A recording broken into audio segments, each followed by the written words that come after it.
खुदावंद यीशु मसीह के नाम में आप सबको सलाम। दुआए रब्बानी पर जो सीरीज हम कर रहे हैं, आज उसका 14वां पैगाम है। तेरी मर्जी जैसी आसमान पर पूरी होती है, जमीन पर भी हो। मत्ती 6:10 आयत। चौथा हिस्सा। आज हम खुदा की उस मर्जी को देखेंगे जिसे खुदा की हाकिमाना मर्जी कहते हैं। हम बाइबल मुकद्दस में खुदा की मर्जी को एक और नाम भी दे सकते हैं, और वो है हाकिमाना मर्जी। जो अहकाम वो हमें देता है वही उसकी मर्जी हैं। ये खुदा की वो मर्जी है जिसे पूरा करने में हम नाकाम हो सकते हैं। खुदा की खुद मुख्तार मर्जी जरूर पूरी होती है, चाहे हम उस पर ईमान रखें या ना रखें, लेकिन हम उसकी हाकिमाना मर्जी को पूरा करने में नाकाम रह सकते हैं। मिसाल के तौर पर यीशु मसीह ने मत्ती की इंजील उसके 7 बाब और 21 आयत में यूं फरमाया, जो मुझसे ए खुदावंद कहते हैं, उनमें से हर एक आसमान की बादशाही में दाखिल ना होगा, मगर वही जो मेरे आसमानी बाप की मर्जी पर चलता है। सो यीशु के कहने के मुताबिक सभी बाप की मर्जी को पूरा नहीं करते। हर एक आसमान की बादशाही में दाखिल नहीं होगा। क्यों? इसलिए कि हर एक खुदा की मर्जी को पूरा नहीं करता। पहला थिस्सलुनीकियों 4:3 आयत में पौलुस रसूल कहता है, चुनाचे खुदा की मर्जी ये है कि तुम पाक बनो, यानी हरामकारी से बचे रहो। यहां हमारे पास एक बहुत वाज़ेह मिसाल है कि खुदा हमें क्या हुक्म देता है।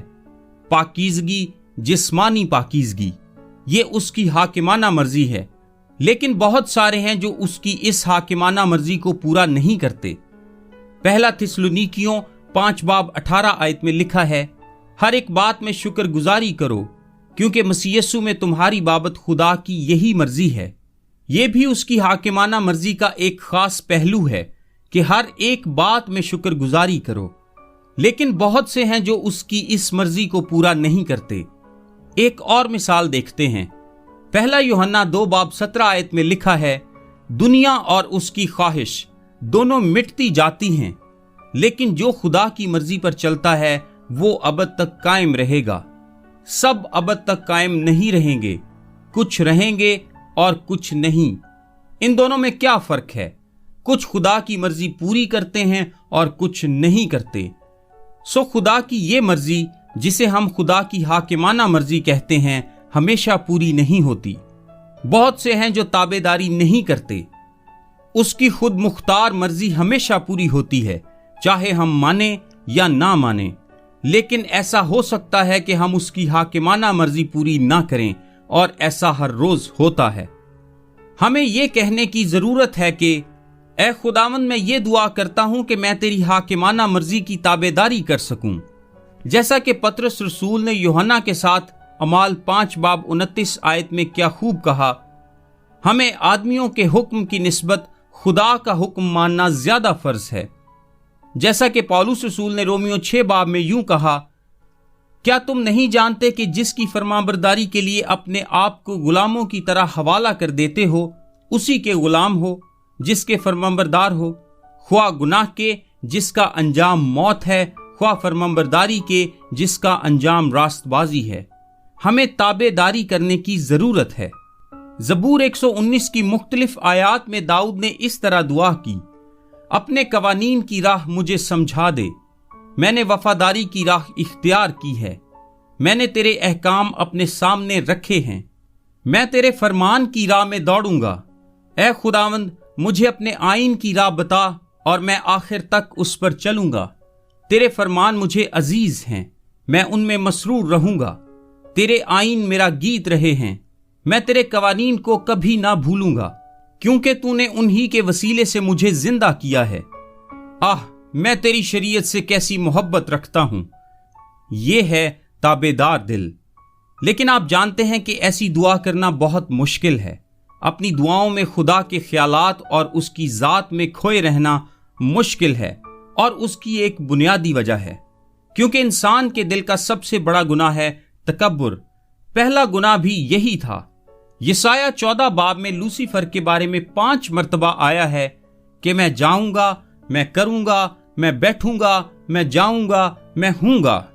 और यही बात लूसीफर के गिराए जाने का सबब बनी। الہی تاریخ میں پہلی مرتبہ ایسا ہوا کہ ایک کی بجائے 2 مرضیاں تھیں، 2 مرضیاں۔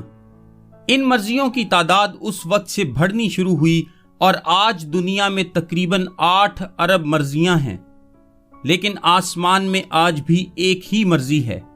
کیا آپ کو معلوم ہے کہ ان تمام مرضیوں میں سے صرف ایک ہی مرضی کامل اور راست ہے؟ باقی کی تمام مرضیاں ناکامل اور ناراست ہیں۔ عزیزو، صرف ایک ہی مرضی ہے جو آسمانوں پر پوری ہوتی ہے، اور اسی مرضی کو زمین پر بھی پورا ہونا چاہیے، لیکن ہمیشہ تکبر آڑے آ جاتا ہے۔ اب یقیناً آپ پوچھیں گے کہ اس کے ساتھ کیسے نمٹا جا سکتا ہے؟ آپ اس گھمنڈ اور غرور کو کیسے راستے سے ہٹا سکتے ہیں؟ میرا خیال ہے کہ آپ کو رومیو 12 باب کو دیکھنا ہوگا۔ وہاں مرقوم ہے، پس اے بھائیو، میں خدا کی رحمتیں یاد دلا کر تم سے التماس کرتا ہوں کہ اپنے بدن ایسی قربانی ہونے کے لیے نظر کرو جو زندہ اور پاک اور خدا کو پسندیدہ ہو، یہی تمہاری معقول عبادت ہے۔ اور اس جہان کے ہم شکل نہ بنو، بلکہ عقل نئی ہو جانے سے اپنی صورت بدلتے جاؤ، تاکہ خدا کی نیک اور پسندیدہ اور کامل مرضی تجربہ سے معلوم کرتے رہو۔ غور کریں کہ جب تک آپ خود کو مذبح پر نہیں رکھ دیتے اور زندہ قربانی کے طور پر پیش نہیں کر دیتے اور آپ کی مرضی مر نہیں جاتی، اس وقت تک خدا کی مرضی کا ظہور نہیں ہو سکتا۔